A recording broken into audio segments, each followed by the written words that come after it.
Kinga solo bela ye. Ndeko Nerombungu a gagné l'élection te ayiba ba voix. Muto ayiba ba voix ngane na zolo.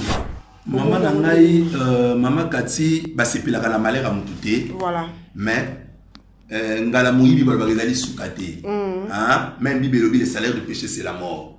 Donc voilà nyoso yo c'est mais oui maman ngala zana ba veuve. O ngana soutenaka. Mais yé pas ko se défendre. Nzamba lobi azali mobali ya ba veuve papa ba orphelin. OK. Mais là ba veuve wana o ngana sungaka bazolela. OK musikate. Et puis akelo sani kuna asa compétent te za niveau na été. Tala ba réaction des vice-gouverneur. Atikel makolongolo. Na soki blues soki ni na lataki. Ba ndenga bala kisenso. Eza ndenga nani? Bon wana za ina access. Bon aza personne access ta na lemba. Peut-être ndenga bala lemba. Bala lemba ni balingi bongo. So ka net exemple. Nerombungu azala député banda 2006. Voilà. Ngana bandi politique actif on a su parler en 2017. Yebisanga tanyo soto asali déjà des mandats. Pourquoi tu as quand même été la kisenso?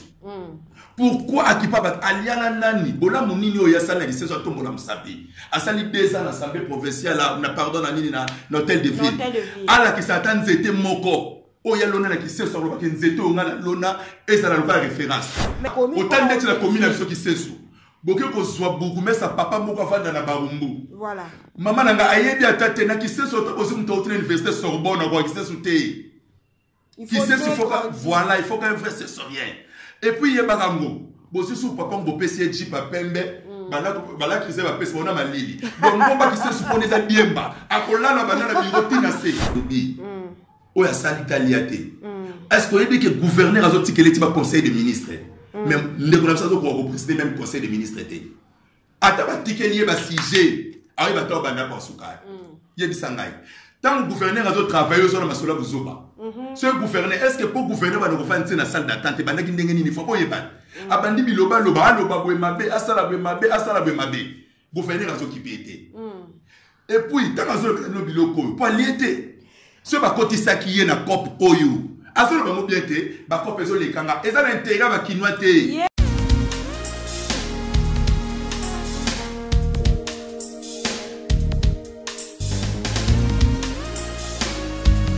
Fidèles internautes de notre chaîne Média Concept Télévision, fidèles téléspectateurs, pardon, bonjour, bonsoir, ça dépend de l'heure à laquelle Bomoni Katifo la maman pour la maman de la nation, votre humble servante à côté de bino lelo lisusu na ba etando ike na bino na ba machine portable na bino na bisika nyoso bokoki kozwa mana eleko oyo. Donc bonsoir, bonjour, comme je le disais. Merci beaucoup na bolingo obope sarabiso vraiment na Média Concept Télévision ou ezali bongo moko ya ba chaîne YouTube et puis moko ya ba chaîne TNT awa na République démocratique du Congo. Merci beaucoup moko ya ba émission obolanda kamingi vraiment face aux vérités na face aux vérités to yambela kabino ba inviter la biso ya ba tendance nyonso. Cela veut dire bah, éviter à quoi qu'on appelle politiciens, les artistes cinéastes, le peintre, le comédien, consort. Donc, tu aimes la rabine vraiment awa na branche na biso ya face aux vérités. Les lots tu aimes les bino moko ya ba honorable ya moka na biso République démocratique du Congo en connivence avec Arnaud Matumona dans singa vraiment à Pandilanga plateau. Tu aimes vraiment invité Nabiso qui est tellement spécial pour Nabiso. Bonjour honorable. Bonjour, c'est ça. Qui est honorable, qui est, disons, la plateau Nabiso le lot Yambi. Bah, téléspectateurs, bah, internet, bon, ça vraiment n'a pas ça, bah, nadi to Yambi la plateau Nabiso. Oui, Boyambi, honorable Jean-Cy Soloko. Oui. Candidat malheureux à l'élection 2018. Oui. Honorable Jean-Cy Soloko azali moko ya ba Congolais. Aza mutu asido bangi. Oui. Oto misali ko benga bangombe. Bangombe lisala. Bangombe lisala. Mboti na bandeko bangombe. Ba mama na ba papa na ngai. Honorable Jean-Cy Soloko abotami na Kinshasa. Oui. Na Kisenso. Mapena mwana Kisenso. Mwana banga moyo. Et puis abandi politique na ye. Na 2005 na MLC. Oui. Na PCP à passant honorable Dominique Abengele otozalaki na ewana zalaki lokola fédéral na Mouamba. Et puis na ekoya na 2010 na INC nazali premier président jeunesse ya Mouamba ya INC. Na PCP bandeko nyonso tout na INC mbote o bazolanda. Et puis honorable Jansi Soloko, moi parcours eza moi sindumba teza parcours ya Oluka. Moi parcours ya Oluka esika okomio lelo ndeko honorable Jansi Soloko. Honorable Jansi Soloko na 2013 ayekoya na CDR. Il y a excellence Jean-Lucien Boussa, on a PCP ba félicitations pour ba reconduire dans le commerce extérieur. Oui. Et puis en 2017 honorable Soloko ici kasiko ba problème est bandit en ayeko ya siko ya su paré politique. Voilà. Donc en 2017 nzamba yeko sala ke na su siko paré politique muto amoni avenir amoni que non. Il faut orienter l'équio. Vraiment. Na kombo ya honorable Pierre Kambouya Mbaye. Son excellence. Voilà. Azali ex-ministre de la budget à Congo. Oui. Donc, il y a des moutons à parrain politique nangai. Il y a des moutons à nae tilelo. Voilà. Voilà. Ndeko honorable Jansi Soloko, merci beaucoup. Na yano vraiment kitoko oyo moko o expliciter les baimboka. Bisika bazali vraiment ko landa biso na itando ike. Lelo honorable na biso ya mboka candidat malheureux. Mais quand même en action.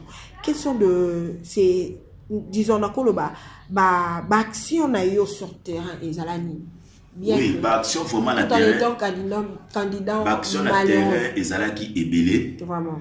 D'ailleurs, na élection au 2018, on a sali ba makambo zobo nanga salaki. Voilà. Na zwaki nanga. Komi nangeza témoin. C'est ni peu bon bazar thème bazaki na des listes ou abimisa liste le kuta bref fallait toquer samba nande koyo akenda ki vice gouverneur to bandi ko samba toquer na 4e mairie to sambi ndeko Nerombungu toquer na 4e mairie to sambi toquer ti na conseil d'état ache bakanyaka na ye pona aluka akatangai mais na komi na biso ki senso soko mati ata mwana muki ata koko Otuni a web sur Jansi Soloko qu'on a sali ba action et belé na PC sous merci na pari politique nanga au vraiment a hésité qui te accompagner pour qui sait ce ça communauté trouver ba difficulté belé qui sait ce ça vraiment na ba difficulté belé ça facilité maman nangai qui sait ce facilité na parmi ba plan d'action non oyo sala parmi ba action positive oyo sala o tient même na forage oui to chamai parce que biso to botami na passe à mai voilà ndeti na kolobano le pomoko na quartier ba bengi kombo quartier Régie des Eaux na quartier Régie des Eaux talaka ba pesi kombo quartier bezaka na mai te ngamoko na botami na quartier ngomba na botama wana na koli wana ou di classe où il faut tchabilo la moto. Voilà. Wana même pas makadam ezali. Wana tozaka juste na libulu to matabasaki. Mais toza wana to tanga na pasi. Mais tant que tu conscience, tant que tu koti makamboyo, ne kokuta na pare na nga ezala ki loko na lele la kapenza na makasi ya Pierre Kambouya ya Mbaye nde forage wana salami. Voilà. Yepe loko la nzamba pese mutema ya kosunga. Aye kutala lobi non ba mama pe ba lele li ya lobi non. Awa maizala tenga papa bando moni kwenti kwe maizala pate. Nde aye kosunga biso to kocha si forage na kisesu. Si forage wana ezali 3 dans la quartier Régie des Eaux, 3 na quartier Ngomba, nde sali que lelo oyo bataki sesu ba ko toka suma ina matete. Nde sali que lelo oyo bo eskizenga na terme tozaki ko sibie babilo ko mona neva régler pour robima ba bidon ya mai kilo elekaki. Voilà un peu d'activité. Donc bidon elekeli âge ya mona na kilo. Voilà un peu d'activité au monique qui sait ce mona qui leader msoaza tezangai. Voilà. Donc na gagnera pour na makambo. Ndeko Jansi Soloko en tout cas makambo ya ko solo les a vraiment mingi to kozalaka wana par rapport ya kisenso tozo le belela lelo destruction ndeko mwana mboka Nerombungu balobi mwana mboka Nerombungu balongo lié azali sous vice gouverneur te ya ville à Kinshasa maman nangai mama kati basepelaka na malera mutute voilà mais ngala moyibi balbagezali sukate même bibelobi le salaire de péché c'est la mort donc wana nyoso yo c'est mais oui maman ngala zana ba veuve o ngana soutenaka Mais il n'y a pas quoi se Nzamba lobi azali mobali ya ba veuve papa orphelin. OK. Mais là ba veuve wana oyo ngana sunga ka bazolela. OK musikate. Et puis akelo sani kuna asa compétent eza niveau na été pas mal. Mais banoma qui est quand même a gagné qui selon corruption ndenge yo lobi ndeko mona mboka ne Mbungu a gagné qui quand même na ba élection yango wana a élection. Papa a gagné na ba élection te banoma na ba to bon sakeloko wana. Vraiment. Sur to ke musika to même na président ti lelo tout le monde a fallu le pas le barakuna na ndenge que vérité des signes vérité des signes. Mais nga kuna na zati nga na zolo bela yé. Ndeko Mbungu a gagné élection te ayiba ba voix. Muto ayiba ba voix ngande na zolo ba. Sikota nga na lelaka. Mama nga na dépassa. Muto liaka na bakito bimandeni. Nga na dépassa na kundi combien de bibembe na kisensu. Na sungi combien de maladies. Matisa micronome comme ça ce que d'autuna. Na personne un exemple. Ndeko Mbungu azala député banda 2006. Voilà. Nga na bandi politique actif on a su parler en 2017. Yebisanga tanyo soto a sali déjà des mandats. Pourquoi tu as quand même été la kisensu? Pourquoi Akipa bat aliana nani bola munini o yasala na kisensu to mola musabi. Asali 2 ans à l'Assemblée provinciale na pardon na nini na hôtel de ville. Ala ki satan zete moko. O ya lona na kisensu ro ba kinzete o ngana lona ezala ba référence. Mais ndeko bolimbisi moke papa honorable ndeko Mbungu azo se défendre. Azo lo bakeno étant vice-gouverneur ya mboka ya ville province Kinshasa azo travailler en connivence na gouverneur son place. Non yeme lo sala to na lobby na ko côté la gentilité les apété pour na makambo élection mais to linga mboka. Tala ba réaction des vice-gouverneur. Atikel makolongolo.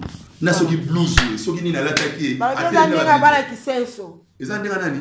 Bon mwana zaina access bon azape sur access ta na lemba. Peut-être ndinga bana lemba. Bana lemba ni balingi bongo. Bolimbisi mukende ko honorable injustice solo ko yopoza so na kisenso te. Tenga za kisenso. Non na kisenso. Na kisenso na opesa venite na opesa adresse te parce que na yebi ke na minute oyo loko aza na place à kota te na kisenso. Na boye za na que biloko moko bina za na na robimaka kisenso te.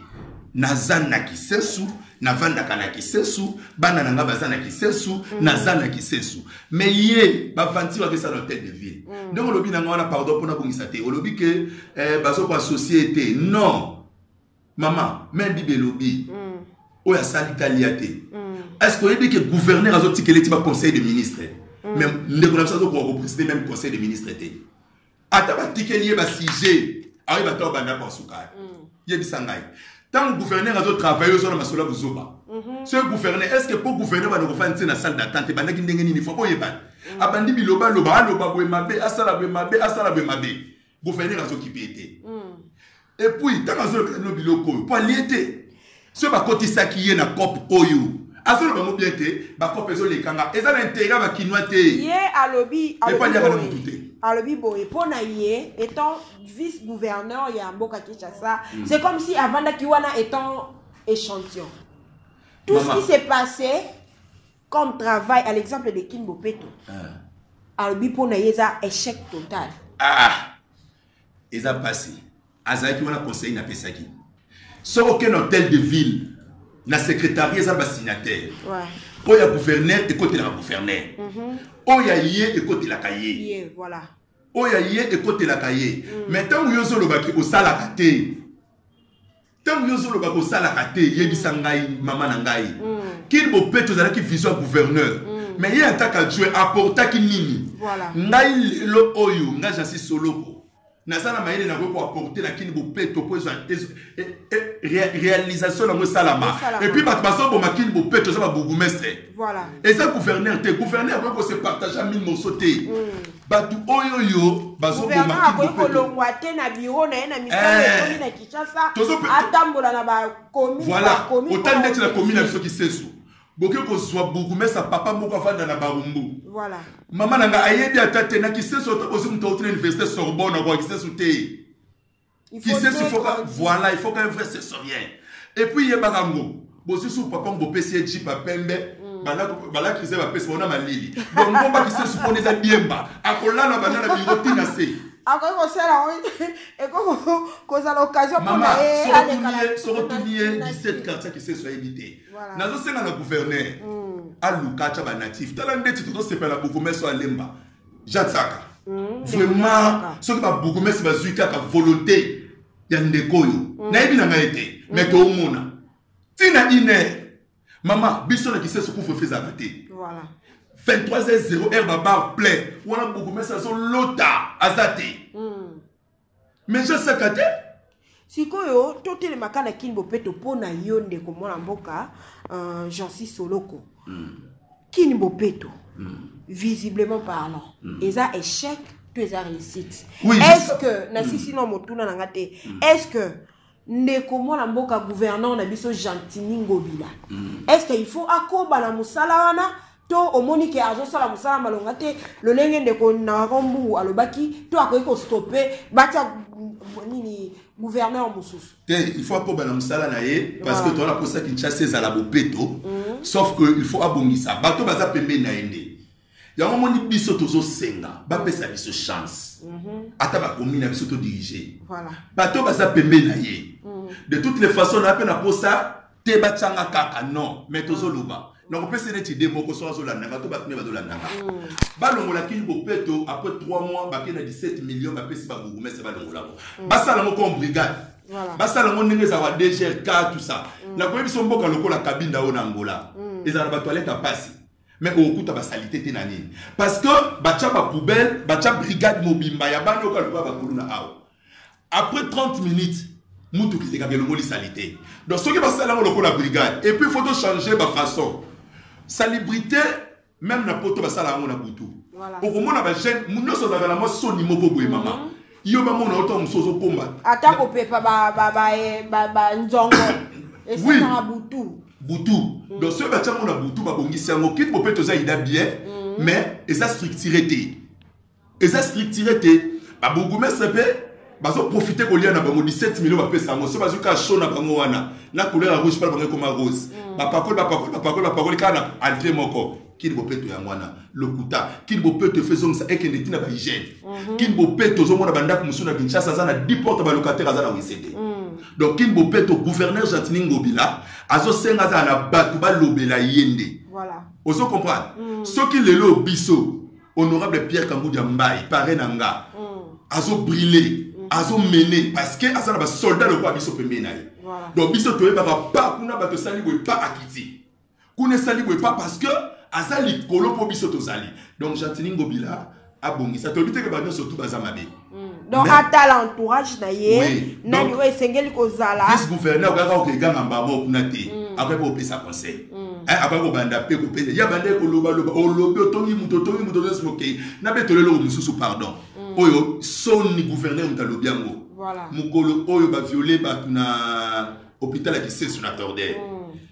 Le vice-président de l'Assemblée nationale, l'honorable Jean-Marc Aboun, a été assisté Batou. Il est passé à Elia Mouamba, a payé 2 millions par directeur. Ndeko wana a mis Kosa soit disant chef coutumier, a hier kopoto la 2 millions wana. Et puis, a bengi si médecin directeur. Il y a hôpital wana, balongo lié. Bon, voilà. Ce qui est Azaki na pouvoir de l'hôtel de ville. Alors, les médecins directeurs wana né. Voilà. Ah, à cause de sous mensonge dans la Bible. Tanga kana bele fongwa maziki mama akosi lisima pesa GPT yo mona jipa sikate pa nerona plaque yani hôtel de ville biso no so to mona lo ndenge ndeko ne mbungu atambola la cortège mulayi kole quand même gouverneur na imoko mais ndeko ne mbungu ami bengi ke ye aza leader ya kisenso mama tikate nazo peksa o eloko wana leader un leader aza mutoyo aza kana batu Nero liya kana mutute. Auto ça la 2 ans et soit l'épée dans mutute. Voilà. À vivre peine à batute. Biso ça raté. Mais tu continuer l'action. Bambou le bêtis va dégâts va trop faire ça mati. Et ça mati. Aso y a des leader par rapport à ni. Et puis na na biso na ki sens sur ma belé wana tu na chef moko. Coutumier comme les chef Lunda. Azali kolo na comme ma bino to le chef Lunda. Yé ki chef coutumier sur la famille na bango. A comme fou ya banga non le kuta. Aza leader qui s'est soutenu, leader qui s'est sur Jansi Solo. Ndeko Jansi Solo ko toke na gouvernement actuel Oyolelo et Bimi. Donc depuis nomination à ministre on a biso il y a Premier ministre, ça fait déjà deux mois en gros. Et aujourd'hui, Tomoni, nomination, Tomoni, outil ko ça la gouvernement ya Sika. Que pensez-vous na gouvernement ya Sika ou Salami? Bon, gouvernement Salami, je sais que 2 mois on a des jésuites. Et là, est-ce qu'il y a des difficultés à la qui ne pas être fachi à la décision, il y a la coalition. Mais maintenant, la gouvernement Oyo. Bah ça la banque loté hein bah ça la banque loté par rapport à Babylone que ça contre la vérité de souffrir déjà mini au moins biso pe to les cas na budget na 2017 tu dit oyo et ça la maka to kutaka mboka na état oyo dans l'état oyo mboka izenese ngapena ba technicien à danger ya au moins so ba que to longa ba fana ya ba to comme fana mboka pour ce to ba fana mboka jamais honorable Pierre Kangou ya Rosa Libanda. Parce que, à relever le défi, oyo yo balika kolobe la moté. To sala élection, to soit financement Libanda té. Voilà. To sala élection na propre frère Nabiso. Et puis président de la République a coûté 1,6 milliard si je ne me trompe pas. Oui. Na budget à l'État. Mais bah toi va profiter bazali. Est-ce que pour bazaka na ba tendance, pour bazaka mta FCC ataza azo mérité? Non, tout le monde est là qu'on a. Et là, comme ça, on a posé la papa, sauf que c'est qu'elle dit, ah ça la vraie sélection. Et là, on est gentil sur le sélection, oh fallait pas. Ou nombre effectif, il fallait pas, fallait la limiter. Nombre on a tout télé pour la coalition. N'attend pas beaucoup de monde qui ça qui n'engage le gouvernement, ça a combien de personnes. Tout ça va beaucoup le quoi Chine. Bisous les Chine la popularité, toute la population, maman. Chine a 20 ministres. Surtout que dans la France. Mais biso za li kambuka ya soki to le na biloko wana te mboko ko changer te. Ezaka coalition o Bembaye o kuna nani Moïse ayena batu na ye o kuna bat est-ce que ba kombo wana pendana bato ina biso to lemba mo mkonini. To ko pesa chance comment bato ba sali bien ba sa bango sala bango papa. Mais total eloko wana BTA honorable excellence Pierre Kangou de la budget. Mais ils ont qui récite à ma casse na ministre de la papa la Yaf. Mais est-ce que pour bazaka la FCC total intérêt Congo total intérêt parti politique na biso pour tout le monde est communiqué. Et là na Kinshasa mutomta comme total intérêt na personnel intérêt ya libumu ya libota na ye. Voilà surtout ba politicien ils ont tout intérêt libumuté na Congo comme ko tala ba élection. Ba tout bazo wele na ndika que na 2023 na suka wapi. Ya mona zo ko interpeller conscience ya biso ba jeune ya surtout biso ba kinois. Voilà. Nazo ko interpeller to tika ko sala échange ya ba voix na biso na mbongo yango etche biso na makambo ba politicien ba étudier déjà esprit na biso ba kinois ba étudier déjà ba esprit na biso ba jeune congolais donc soka koti ayebi ke fa yiba bo mbongo pa ko somba ba voix na ye voilà yango moni mboka ezoke ni ndenge ezoke ndeboy mais vraiment nayebi que pour ça papa na ki sekedi Fachi Béton pour ça les amboke bonga mais dinosaure va tourner au yesu wana non bango ba delisa autorité morale ça FCC alobaki non 5 à 15 personnes 15 personnes on va yo kasi sokio ozaki na kabilo kabwene no commissaire vous acceptez et ça passe vraiment ndeko j'en suis soloko le président Fachi Béton notre président de la République démocratique du Congo tout monde qui ba ONG ya ki kozwaye pour s'installer na Beni. Pour yo na éviter étant honorable na éviter idée wana to proposition wana eza malamu pour un président de la République qui revanda na Beni ou soit ta capitale likambo wana yemo ko mutalo baki problème eza nini mama ozo sama na Beni comme passi tala 9 personnes ba auto kufa 2 semaines yango je crois une semaine passée voilà ba fongol ba moma bumu bakati ba mitu. Est-ce que makanisi wana bolimbisi makanisi ya ba ONG wana eza que yemo ko président azala sur place à vivre ba événement wana eza langage eza passé mais le pôle président le baki que s'il s'agit na vanda na Beni pour la si ça problème wana na vanda na Beni mais le bika ka te fa vanda na Beni pour un message que le président il faut décider pour na Beni président ya assemblée provinciale Mbosso ameka ki ko bimisa ba vérité a yindeli voilà ameka ko bimisa ba vérité a lobby que ba député à est ba tika ko financer ba groupe armés au bazar kuna na fo bazo nyoko la Beni mais tout le monde va saluer ma pétition, tout le monde va liguer ma boule, tout saluer sur pas saluer sur tout. Mais la CP li pose à mobile na qui commission monsieur et salami va député pour pas dans les lots qu'on va découvrir. Mais est-ce que ce monde a été que les lots pourquoi pas député n'a pas su moment agitation? Voilà. Pourquoi pas député n'a pas su parce que papa n'a vu son boss va dire au sala les lotés. Aïe ba yebi mboko mais trop c'est trop. Toké boiti wapi. Guerre au ba fatir na mwesa ka pa na biso moko. O ba lobaka nyamo il y a la vidéo sur la kata lidesu.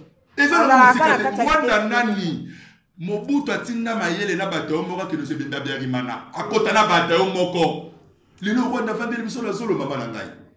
Nazo senga na ba politicien o bazo sala ba vanti wana batika. Bayo ke la biso mawa. Et puis nazo senga na biso surtout ba kinotala. Kinshasa ko pesa kimia na Beni. Surtout kotika politique sanction.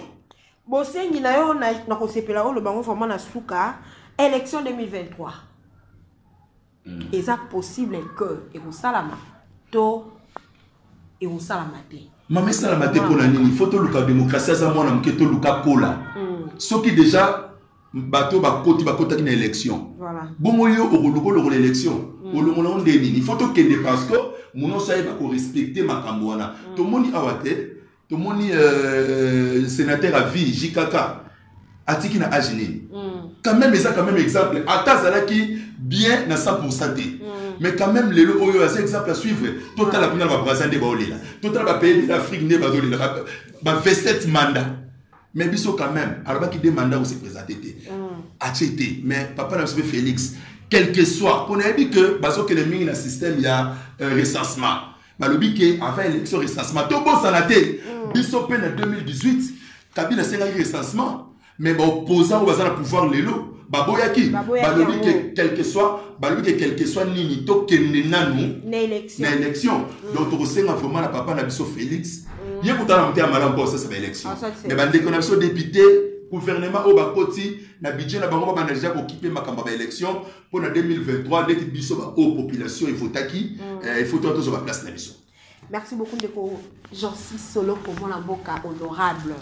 To komi vraiment na suka émission na biso na éviter par rapport ya ba ndeko par rapport ya gouvernement sur place hein au bazar sur place éviter lilobani oyo yebisa bango étant un peuple étant disons un homme étant honorable au alingambo kanae. Oui, naebisi bango kaka que malgré la vie na sepelité na classement basali mais na pesi bango chance pour mboka na biso. Voilà. Naebisi bango eba ke Congo toza na problème. Il y a social d'abord pour li a passi ba mekamo muke pour diminuer la taxe na ba frontière bande ko na biso o bazwa na ba biloko na bango awa bazolela lobi ba musuba benyinga na boma koma taxe ka mutena conteneur moko conteneur to mse ko pese $2,500 ma mo futa ba taxe ko mo kene déjà ba $2,000 pour azwa nini lobi akora na mosusute ba pesa ba congolais chance to se capé quand même pour les marque comme 500 vous te lobi awa ngana ville na le 800. Voilà. Léon a vu les 800. Donc, tu peux savoir congolais chance. Bah, vivre le quoi. Pour pas tout ça, bon, faire la banque bien. Ah, donc, bah, peut s'appeler la congolais chance. On a pour ça. Bah, donc, c'est la vie sur 100 francs à 50 francs. Bah, le moulin, va 20 000, 10 000 bunga. Bah, donc, c'est la vie sur 1 franc. Donc, on a pour ça 1 franc, ils ont pour valer un bon maison. Pour toquer, non, et puis, tu as sa président. Azala vraiment, n'a moi, rigueur, mon gouvernement. Soka Monica, après mon cas 6 mois. Soka Monica, ça ne va pas. Alors, Libango. À Koisango, à Talaba. Compétence à Batou, quelle que soit ma place politique au Bazali, à Tamutazana FCC, à Tamutazana Lamuka. Soka Monica Moutona est capable de faire quelque chose. À Bengaza, président de la République. À Osala, donc. Pour un bien que Azam malheureux candidat, Azongi candidat malheureux actuellement parce qu'il n'est plus dans le gouvernement. Bien qu'il y ait l'honorable. Bon, hier, Azam Mobali, mon bali il a été. Il faut que passe à Kuba Salama, parce que vraiment Tabakuba. Donc, hier, il faut que passe Wana, le sauf son parapètre, sauf pétrole, foot à pétrole. Donc, il y a Foutika Oye et à Salaki, mais prochainement, Azam maîtrise, na monokonaye à politicien, aïe bani na Koloba, et puis aïe Barotanga, aïe Barosala, le monde roi, mon ami, Sony, n'est-ce pas si c'est sous Sony. soni bo to regretter te pas ça ne peut l'ôter na ki se son aussi bo aroya wapi na hôtel de ville babwaki na ki se son na remplacer babwakai lemba pe muta komi musuna lemba ko renier bana lemba vraiment na ticket bino ye c'est bo ta chef babwaki azala matete maman kasi la muso to yambe na matete azala raté matete za ba Debs voilà matete za ba Daniel Safu matete za ba Raphaël Kibuka voilà azala na matete ye to randi na kisensu na botre na kisensu azo ba to a tenir wapi a télémagorie et puis nazo insister na muta gentilité na yebi ngobila na yebi attaque gouverneur nazali mwana politique ya Pierre Kangoudi ya Mbaye donc nazala FCD loin de là mais sauf que na lobby pour la vérité oyo naza komona sur le terrain ya on a beta mtema eza makamna yo kapasa na douane yazo la douane na ye ba marché zebela au sala na ya au vivre.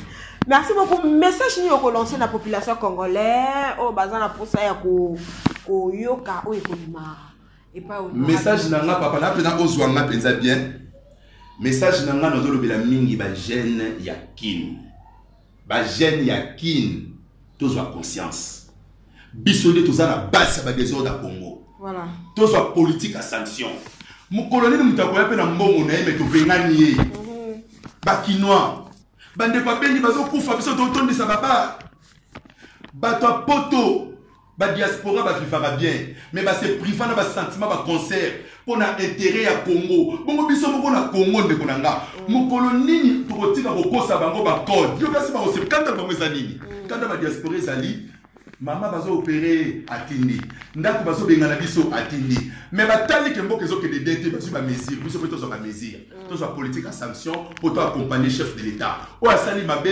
biso to telemelier tozana on a ta rotondisa baba te tozana ta action belé te jeunesse na biso zo ke de wapi tozongi la conscience et puis na kosenga na gouvernement oyé papa na mama na kim na ebité baso conscience bato bazo taper mboka bato bazo tamboka bakomi koyaka ka bona Kinshasa belelo ba ile bante ayeka na made di colonne ya masangu yembo peka mutako liango ebele atikalia voilà to comme belé na Kinshasa économie on peut faire des ce qu'on a mboka na osa bilaka voilà ministre agriculture pardon ministre pêche et élevage ça la sélection na bango na Kinshasa to yeba bango na démarche na kolobana kotambola ayo sani zo ça ayo sani yebisaye biso na sa papa na biso baza ngweme ba ko sala quelque chose na Kinshasa voilà ba yaka ko sala sala ba yaka ko oye ko tanga te olingi pe ko tanga te tala bango na arena Pascal wana tala bango na limité ndenge batandami gouvernement ko yeza la vraiment responsable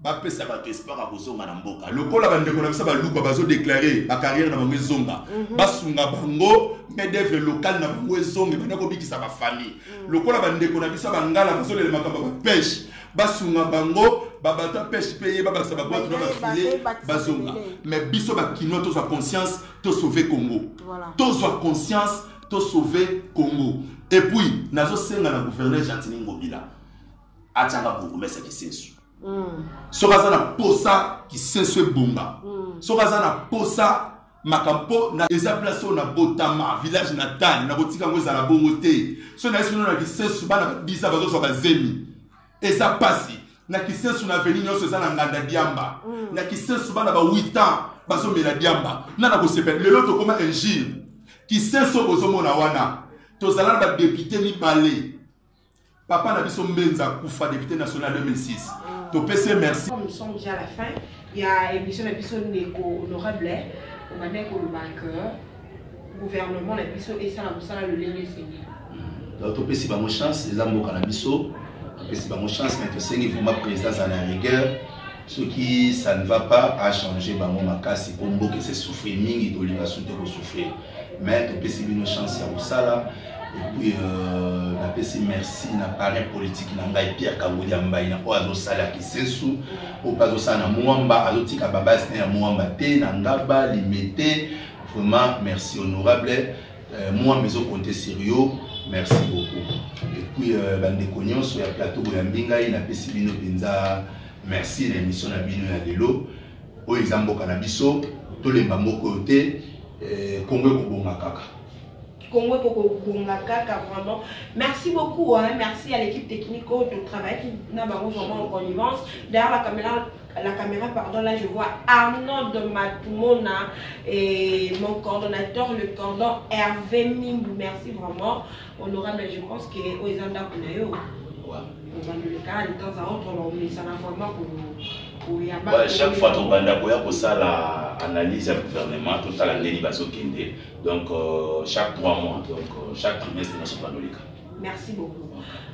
Les internautes des médias concept de télévision, restez branchés sur notre chaîne et abonnez-vous massivement. Hein? Abonnez-vous massivement. Vous ne serez jamais déçus. Nouveauté, nous allons l'actualité, nous allons analyse, il y a des gens, et nous allons vraiment branche face aux vérités, présenté par votre humble servante Cathy Fola, maman pour la maman de la nation. D'ici là, restez scotchés, branchés, ne bougez, vous serez jamais déçus. À tout à l'heure. Merci.